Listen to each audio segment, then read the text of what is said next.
下礼拜他山之沙嘅专题，会带大家去到纽西兰，了解当地原住民毛利人，用来透过教育，同时用家庭社区做基地来复苏母语。喺南太平洋嘅纽西兰，系人类历史上千万发现嘅大面积土地。古早纽西兰是得讲系前后生嘅国家。今日路线向下一看啊，风景归闹嘅纽西兰。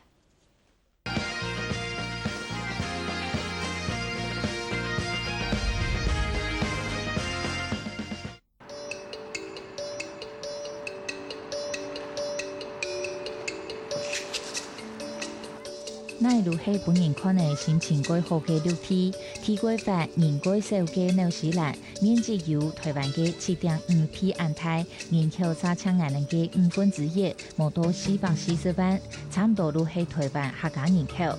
就算睇青菜上奧克蘭，大家看起來也會有限。因為紐西蘭平均每3年都有1個人有所呢，比例係世界第一。尤其奧克蘭還有防船制度嘅愛好。美倫敦雖然係首都，人口少過少，而且也冇太都市，冇係有過潮嘅氣氛。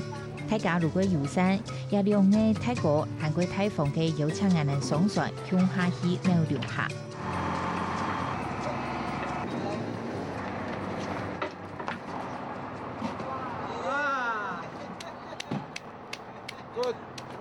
紐西蘭人過認真工作，也認真教了，也兩個泰國其實唔係唔明。初船嘅來回國家紐5個，雖然只係1點鐘，唔過按功夫紐6隻兩下，村差唔合乎規定，還會接軌海度。我哋看起來有些把麻煩嘅事情，就係能夠快樂嘅下注體會發通。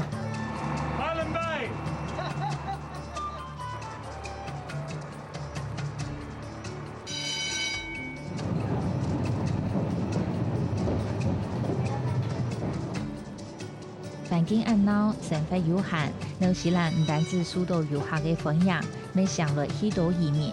南查加斯 Nestor 係菲律賓人，20年前來紐西蘭了過後，都決定睇下前頭路上進熱當，將陸客人都帶來嘅。This is a very beautiful country. This is a place where it's ideal to raise kids. You'll be relaxed to let your kids stay in the evening. There's no problem. I guess the crime rate here is very minimal. 貴州客人係對紐西蘭茉莉花講奧地亞羅柏雲之鄉嘅意思，也就是睇紐西蘭貴松間。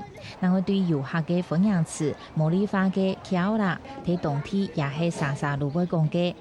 除咗以外，我哋拜訪嘅公家機關也算民間單位，嗰度還會用相互用額頭同屁股相對的典型茉莉方式來歡迎我哋。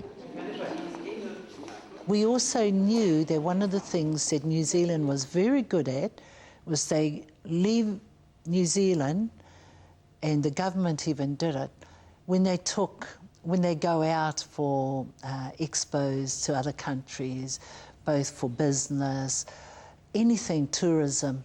There's only one thing unique in this country, apart from the beautiful scenery, is Māori culture.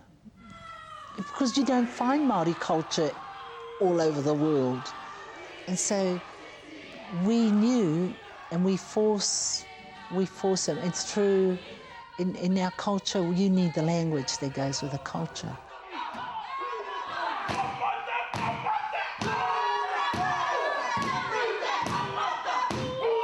來到紐西蘭，除了會發現幾多地名係毛利人，就算毛利人口將冇15%，能66萬3人，而能嘅文化也對幾多層面都形成影響。